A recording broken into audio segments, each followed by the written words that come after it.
Buenas, ¿cómo están? Retomamos esta segunda parte de Gráfica 3 con un tema apasionante, que es el género policial y el género negro. Ustedes dirán, ¿por qué vemos este tipo de género en Gráfica 3? Hasta aquí ustedes leyeron y aprendieron los trucos estilísticos de escritoras, en su mayoría con un paso por el periodismo, que les fueron enseñando distintas maneras de describir paisajes, personas, situaciones, cómo construir diálogos. ¿Qué podemos aprender del género policial y del género negro? Dos cosas. Una forma de narrar mucho más dinámica, mucho más concreta y precisa. Y en segundo lugar, una mirada sociológica del delito, que es la que queremos que ustedes empiecen a construir como periodistas, que les va a ser muy útiles como periodistas. Se dediquen o no al género, al periodismo policial o al periodismo judicial, es importante que reflexionemos esta mirada de lo delictual. Para empezar a hablar del género negro, hay que hablar primero del género policial. Y no podemos hablar del género policial sino hasta que aparece la policía, aparece un cuerpo de policía como tal en el mundo. Y esto se da en 1829 en Londres. Todo lo anterior que haya incluido crímenes o delitos no lo podemos tomar como un género policial, tal vez como un antecedente, pero si no tenemos policías, no podemos hablar de un género policial como tal. Y esto ocurre recién en 1829, por lo cual será 1840, 1850, donde aparecerán los primeros cuentos y novelas policiales, teniendo como sus máximos representantes a Edgar Allan Poe, donde lo policial va a tener cierto tono de misterio, cierta reminiscencia gótica, y Arthur Conan Doyle con su personaje inolvidable como Sherlock Holmes. Pero veamos cuáles son los elementos que encontramos en el género policial, en qué contexto aparece, cómo es el delito, cómo es el delincuente y el investigador. Aparece en un contexto de positivismo, de auge de la ciencia, de un gran empoderamiento de la humanidad con respecto a lo que podía lograr con la mente, con el raciocinio, la aparición de la fotografía, de las industrias.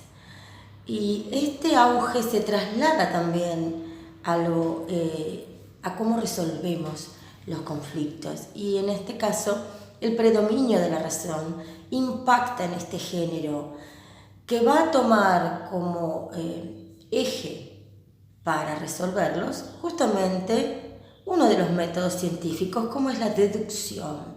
Es ahí donde cobran importancia las pistas que aparezcan a lo largo de todo ese cuento, de todo ese relato policial. Tendremos a un investigador, no lo podemos llamar como detective porque todavía no se le daba ese rol. Era alguien de mucha capacidad, de mucha inteligencia, de mucho análisis científico, alguien que estando simplemente en su casa le traían un problema, un enigma, y él lo resolvía a partir de algunas pistas que recolectaba, algunas informaciones que iba obteniendo, pero sin poner en entredicho su cuerpo. No había un investigador que salía y que investigaba y que resultaba golpeado, herido, no, para nada. Él siempre estaba en su oficina, le venían con un caso y él lo resolvía con la deducción, simplemente infiriendo de las pistas lo que el enigma ese que le habían traído, que tenía esas características. No era un delito simplemente, era algo que tenía algunas características de difícil resolución: el cuarto cerrado, alguien que estaba solo y aparecía asesinado. Aparecía algo muy misterioso en el hecho. Y por eso recurrían a estos seres que aparecían como muy inteligentes, como muy sólidos, para que resolviera esta situación. Pero, ya les digo, sin exponerse físicamente. Era alguien que lograba resolverlo, casi sin salir de su domicilio, pero argumentando sólidamente el porqué de cada una de las conclusiones que sacaba a partir de las pistas. ¿Y quién era el delincuente? ¿Quién era? Era alguien que venía a romper con el orden establecido, rompía con ese orden de mundo racional y positivista. Alguien que se apartaba de toda norma, alguien que lindaba con lo enfermizo. Y alguien que una vez capturado, una vez descubierto, era puesto en manos de la policía y de la justicia. Esto era a grandes rasgos lo que nos cuenta la novela policial o el cuento policial, que ustedes ya han leído varios durante sus vacaciones. Dijimos que como representantes a Edgar Allan Poe y Arthur Conan Doyle. De ambos ustedes leyeron y habrán detectado estas características. Pero si bien todavía tenemos géneros policiales, porque no ha perdido vigencia esto de resolver y de buscar pistas a partir de un hecho, mucho más importante para nosotros, para la cátedra, ha sido el género negro o hard-boiled, como se le llama, y que aparece en un contexto totalmente distinto. Aparece en Norteamérica en las rugientes 20, en la década del 20, donde, si recordarán, estaba la ley seca y una gran crisis económica a partir del final de la Primera Guerra Mundial, una crisis, una depresión. Y en ese marco aparece un género donde ya no importará quién cometió el delito ni cómo lo cometió, sino que importará denunciar el delito. El delito está allí, en esa sociedad en crisis, en esa sociedad capitalista, en esa sociedad de consumo que comienza a mostrarnos la peor cara, que es para unos pocos, que muchos son simplemente consumidores sin más acceso que a esa, sin más acceso a los bienes que aquello que podía comprar poco o mucho con su bolsillo, pero que no participaba de ese sueño norteamericano que vendía esa sociedad de consumo, donde, como bien dice Raymond Chandler, un juez que en su mansión tenía una bodega era capaz de sentenciar a prisión a un hombre que fuera sorprendido con una botella de alcohol en su bolsillo. Es esta doble cara, esta hipocresía social, la que viene a denunciar la novela negra.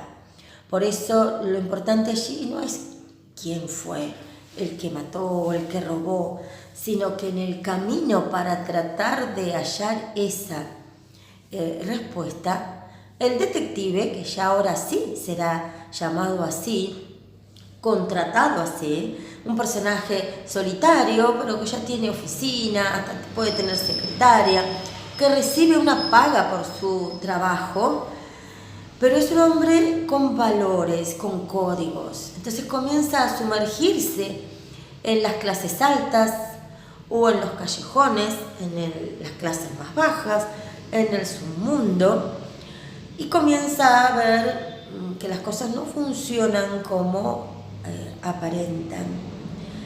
Ni los buenos son tan buenos, ni los que portan una ética como estandartes son tan éticos, ni los malos son tan malos. Entonces es ahí cuando Chandler nos dice que para la novela negra el delito es un síntoma de una sociedad enferma. Ya el delincuente no va a ser uno solo.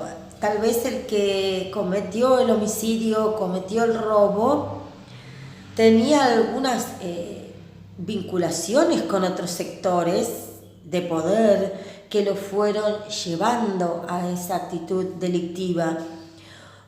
Y vamos a ver un detective que pone el cuerpo, que va, que pregunta, que se codea con guardaespaldas, con delincuentes, con sicarios, que recibe golpes, recibe atentados, es baleado, es golpeado, y que atraviesa todas estas situaciones y termina con un gran desencanto. Logra descubrir mucho más allá de lo que en principio buscaba. No solo quién mató a tal persona, sino todo lo que había detrás en ese crimen. Y nunca va a ser uno solo el responsable, sino que va a haber muchos que se veían beneficiados con esa muerte o que colaboraron a esa muerte. Como verán, el delincuente aquí no es uno solo, es una sociedad que está enferma y que produce este tipo de delitos como un síntoma de que está toda podrida. Una sociedad de consumo, un capitalismo muy salvaje, cruel e indiferente. Ese que va a comenzar a ser denunciado a través del género negro, que comenzará a infiltrarse en distintas clases, que aparecía en formatos de libros de bolsillo o folletines semanales en la prensa, pero que va a cobrar muchísima vigencia. Todos se sentían interpelados por este tipo de redacción. Todos tenían alguna referencia de, mirá, claro, esto funciona así, es lo que a mí me pasó, es lo que yo me enteré. Y es así como el género negro da también su salto al cine, que comenzaba a incorporar la voz a sus películas. Entonces, el auge del género negro comenzó a ser mucho mayor y persiste hasta ahora. No ha muerto el género negro. Lo que va a cambiar es el eje de la denuncia. Así como en nuestra época, en los 80, 90, nuestros representantes de novela negra denunciaban la época de la represión y los distintos actores de la sociedad civil involucrados en ella.